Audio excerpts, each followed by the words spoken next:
Hi, my name's Kathy. I work for the Hamilton East Public Library, and I'm also a master gardener in Hamilton County. I'm here with you today in my vegetable garden, and I would like to talk to you about kale. So kale is a great plant, delicious to eat, and you can plant it in a cool season. So you can plant it earlier this spring, or there's time for you to still plant it later this year to harvest in the fall.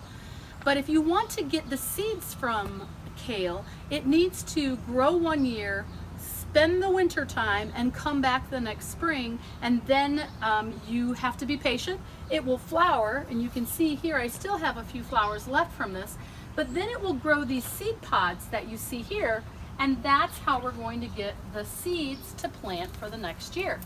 Now, I had a bunch of kale last year, but I only had one plant that made it through the winter, but you can see it's just covered with seed pods, many of which had started to turn brown. And to save my seeds for this seed plant, and actually since this one made it through the winter, I know this was a pretty hardy plant. If you have a really ugly looking plant that doesn't look good, you don't want to save seeds from that plant. You want to save one that did a good job of coming back, setting seeds, and I guess it does kind of look ugly now, but that's okay.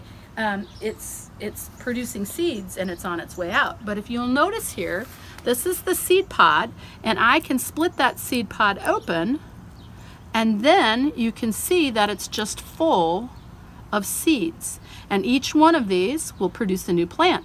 Now, I haven't really done anything with these, so they've been popping open of their own accord, and the ground underneath them is now just filled with baby kale plants that are going to start growing.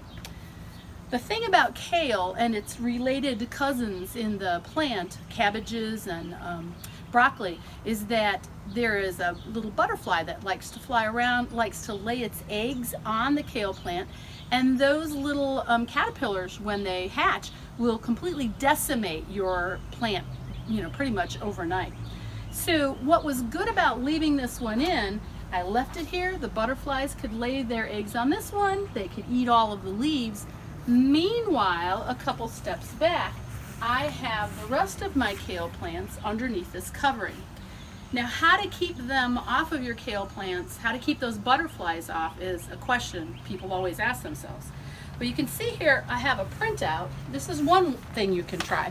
This is a picture of the little cabbage moth that likes to eat and lay its eggs on the kale plants and the broccoli and the cabbage.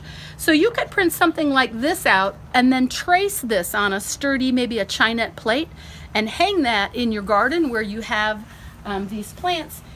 They're territorial, so if they already see one of these little moths fluttering around, in theory, they're not going to go into your garden and start laying eggs on your plants.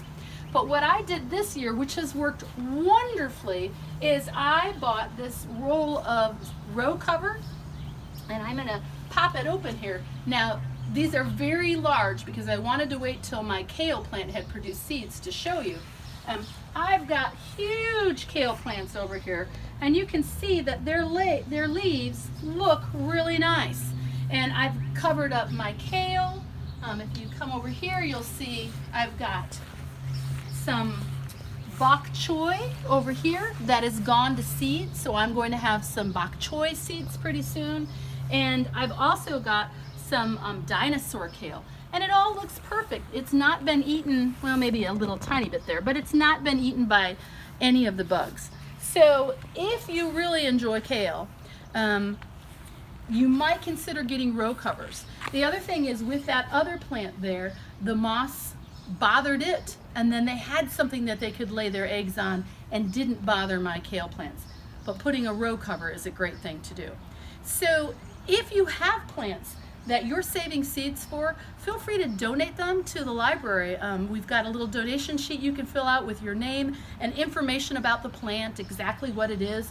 This is a red Russian kale that I have here, and that's what that is too. So I'll save the seeds for that, donate it to the library, and hopefully next year some of you will be growing the progeny of that plant in your own yards.